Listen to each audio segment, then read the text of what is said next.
I want to ask to a few people who are here, if there anyone who have any question or anything you want to ask concerning the perilous time, because some of us when we are hearing it, we don't understand the meaning of it and what is happening exactly. Because when we are hearing this word, it's taking us to the days of tribulation, to the days where they say the one who is in the mountain will not come down. Even the woman who are breastfeeding, they will not even have a dime. So anything can happen anytime. But the signs are there that are telling us this time is the time that every one of us have to justify, to reconcile with his God, because something is happening. Anytime, anything can happen anytime, and it's the time of elevation. Something is about to happen. And where are we standing as the children of God? What we have, according to what we did here, through the word of God, what the conception we have as the children of God concerning this perilous time, who have a mind or who is asking a question to know more about what we just spoke in the word. Thank you. Anyone can ask a question? The one who is ready can ask a question. Anyone? Thank you. Rock of Life. The power of Christ.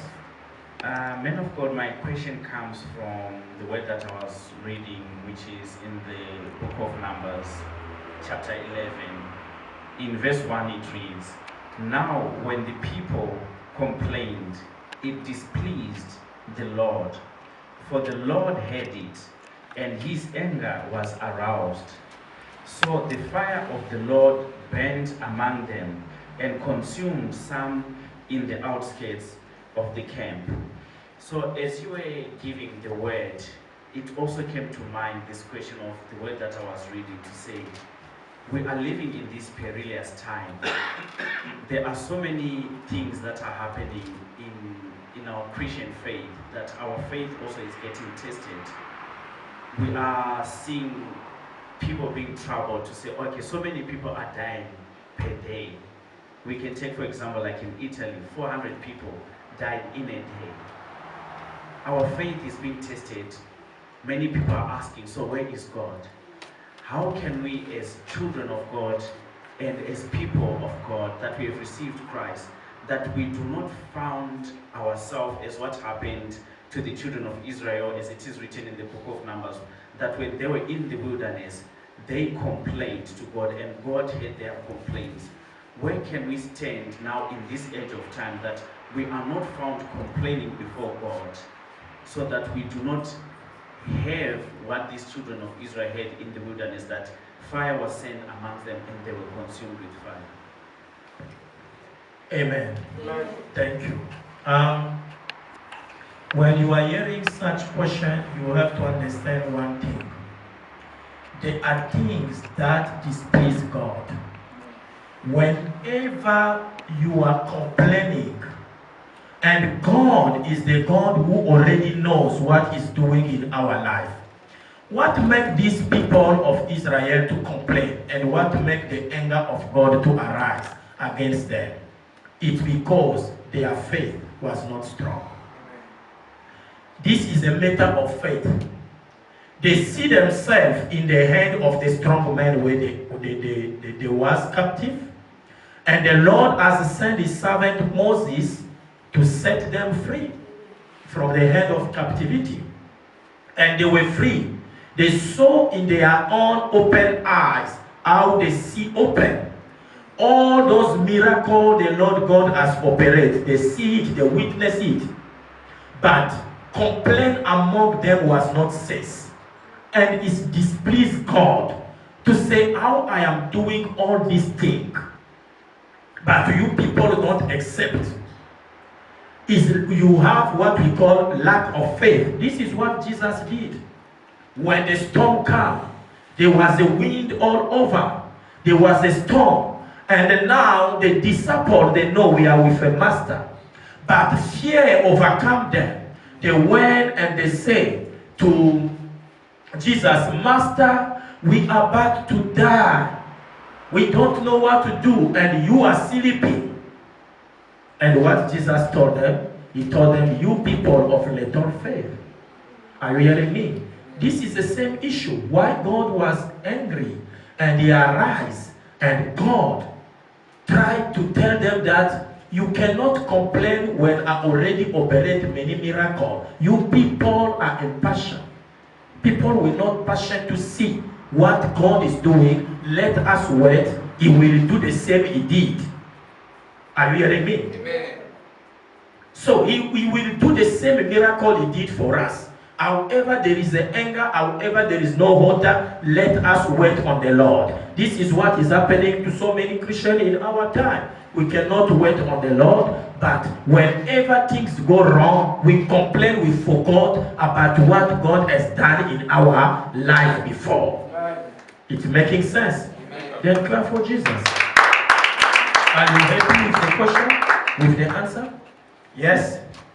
Who asked?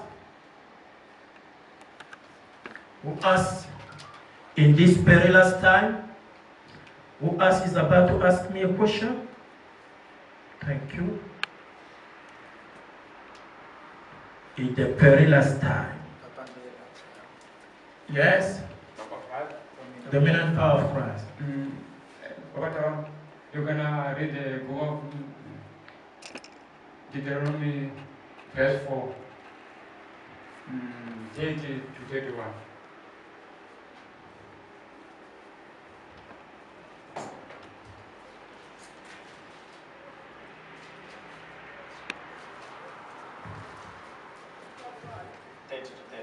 Yes, sir.